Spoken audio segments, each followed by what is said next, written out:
Corona महामारी के बारे में हम सभी ने सुना था और सभी ने उसके अच्छे प्रिकॉशन लिए और अपना अपना बचाव किया।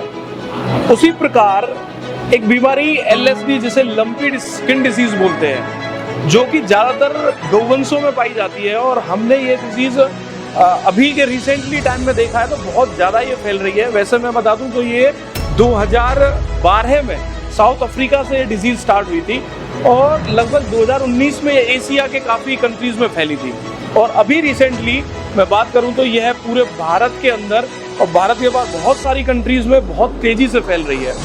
यूजुअली इसमें क्या होता है, एक गौवंश हमारे पास थी यहाँ पर, ये छोटी सी बच्चियाँ है जो अभी इस बीमारी से जिसकी क्योरेंस हो चुकी है और इसके बहुत छोटे छोटे अभी जो आप देखेंगे तो ऐसे छोटे छोटे एक निशान जैसे रह गए, क्योंकि इसके पूरे शरीर पे फोड़ा जैसे उत्पन्न हो जाते हैं, पैदा हो जाते हैं और वो फोड़ा बाद में पकते हैं, फूटते हैं, उनके अंदर से पस निकलती है।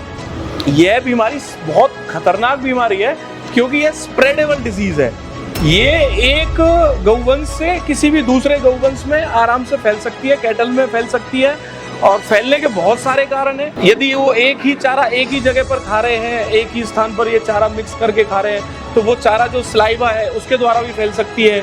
मक्खी कीटनाशक जो है, जो कीट हैं जो इनको खाते हैं, यदि वो कीट एक गाय को खाते हैं दूसरे को खाते हैं उससे भी फैल सकती है। वायरल डिजीज है, इवन हवा से भी ये फैल सकती है एक स्थान से दूसरे स्थान पर किसी गौवंश को। तो हमें इसका जो बचाव है वो इसी प्रकार से सबसे पहले इसका बचाव करना है और सबसे ज़रूरी ये है जिस भी यदि आप गौवंश को इस प्रकार के लक्षण देखते हैं, फोड़े जैसे देखते हैं या इसमें बहुत सारे ऐसे लक्षण भी हैं, मेन तो उसको बुखार भी जैसे आने लगता है, आँखों से नाक से थोड़ा पानी या ऐसे बहने लगेगा, दूध बहुत कम यदि गौवंश दूध देती है तो दूध पर धीरे धीरे घट जाएगी और सबसे मेन तो उसको पूरे शरीर पे फोड़ा जैसे दिखाई देंगे। सबसे पहले हमें उस गौवंश को सबसे अलग बांधना है, अलग बांध करके उसका अलग ही ट्रीटमेंट, अलग ही उसका चारा, अलग ही उसका पानी रखना है ताकि वो और जो आपके जो कैटल्स हैं उनसे दूर रहे।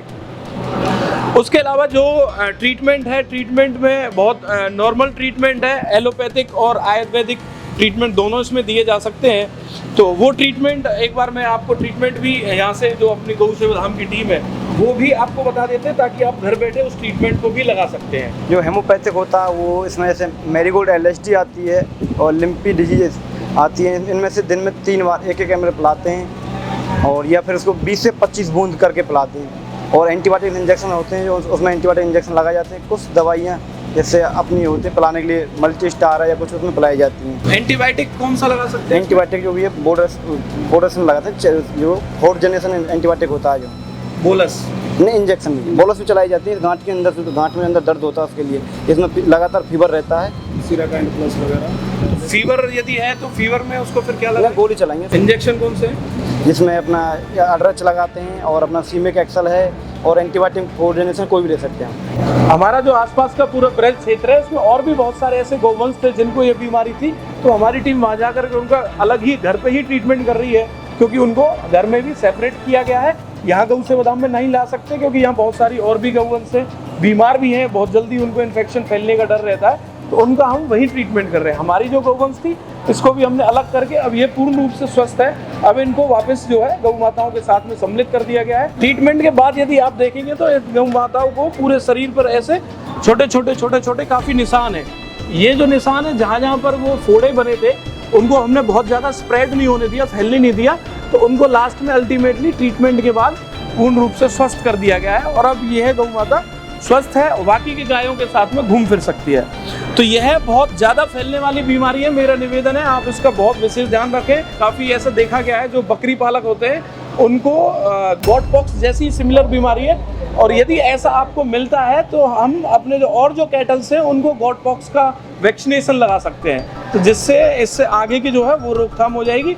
और यदि जिसको ये बीमारी है उसको आपको अलग रख करके सारा जो ट्रीटमेंट बताया गया वो करें और इससे मतलब हम लोग जो इस बीमारी को, महामारी को फैलने से रोक सकते हैं। ऐसा गौ सेवा धाम की जो पूरी टीम है आपसे निवेदन करते हुए गौ माताओं की सेवा करें।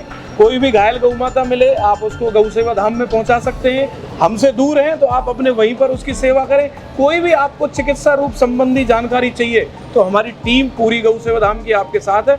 आप हमें व्हाट्सअप कर सकते हैं, उसकी फ़ोटो वीडियोस। कॉन्टैक्ट नंबर है 88 160 88 825। आपको पूरा ट्रीटमेंट घर बैठे यहाँ से बताया जाएगा, ताकि आप उस गौ माता का या कोई भी जीव है, घायल जीव है, उसका इलाज आप घर बैठे कर सकते हैं। धन्यवाद।